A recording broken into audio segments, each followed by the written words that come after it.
एक औरत अपने पति से तलाक ले रही थी। उसके 2 बच्चे भी थे।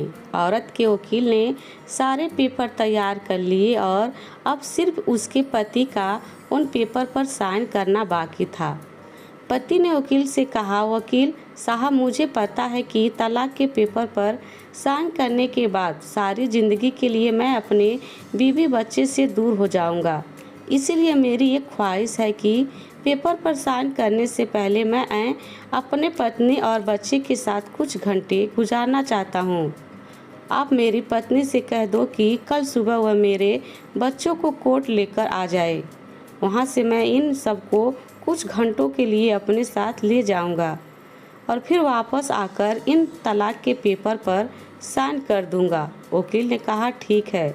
और फिर अगले दिन सुबह पति ने अपनी पत्नी और बच्चों को एक गाड़ी में बिठाया और अपने साथ घुमाने ले गया। छोटा बेटा, पापा मुझे माँ के साथ अगली सीट पर बैठना है।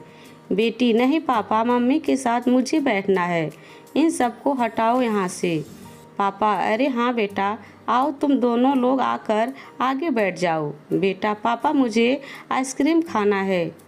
पापा, हाँ क्यों नहीं बेटा, मैं तो अपने इन सब को अपने हाथों से आइसक्रीम खिलाऊंगा। पापा सभी को आइसक्रीम खिलाने के लिए एक रेस्टोरेंट में ले गए। कभी पापा अपने हाथों से आइसक्रीम बच्चों को खिलाते और कभी मम्मी पापा बराबर रुमाल से अपने बच्चों का मुंह साफ कर रहे थे और उनको पानी पिला रहे थे।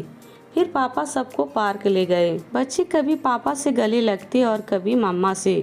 पापा अपने बेटे और बेटी को गोद में उठाते और उनकी ख्वाहिश पूरी करते। बेटी, पापा हमें अपने घर जाना है। हम नानी के घर नहीं जाएंगे, वहाँ आपके बगैर मुझे बिल्कुल भी अच्छा नहीं लगता है। बेटा, हाँ पापा, मुझे भी बिल्कुल नहीं अच्छा लगता है। दोनों बच्चे अपने घर जाने के लिए जिद करने लगे।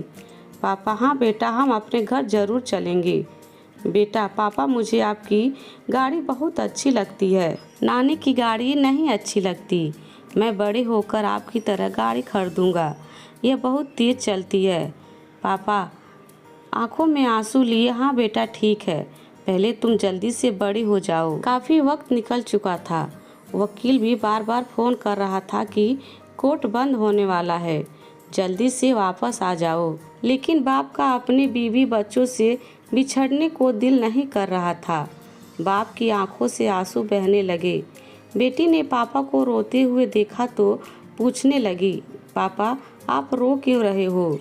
पापा, नहीं बेटा, मैं रो नहीं रहा हूँ, वो आंखों में कुछ चला गया था इसलिए आंसू आ गए। वह सब कोर्ट पहुँच गए। गाड़ी खड़ी करके पति ने बच्चों को गाड़ी से उतारा। बच्चे रोने लगे कि हमें पापा के पास जाना है। पापा ने अपनी बेटी को गोद में उठा लिया और पत्नी व बेटी के पीछे चलने लगी। उसकी पत्नी ने अपने बच्चों को प्यार से देखा। उसे एहसास होने लगा कि मेरे बच्चे अपने पापा से बहुत मोहब्बत करते हैं। बच्चे ने कहा, पापा आप यह हमें कहाँ ले जा रहे हैं? यह हमारा घर नहीं है, हमें अपने घर जाना है। पापा पापा बेटा अभी चलते हैं, यहाँ थोड़ा काम है। मुझे कोर्ट के कमरे में पहुँचते ही वकील ने तलाक के पेपर पति के सामने रखते हुए कहा कि आप जल्दी से यहाँ पर दस्तखत कर दीजिए। लेकिन पत्नी ने आगे बढ़कर वकील से कहा कि मुझे अपने पति से तलाक नहीं चाहिए, मैं अपना केस वापस लेती हूँ। मैं अपने घमंड की खातिर अपने बच्चे की ज़िंदगी तबाह नहीं करूँगी। यह सुनकर पति अपनी पत्नी से लिपट गया और दोनों बहुत रोने लगे।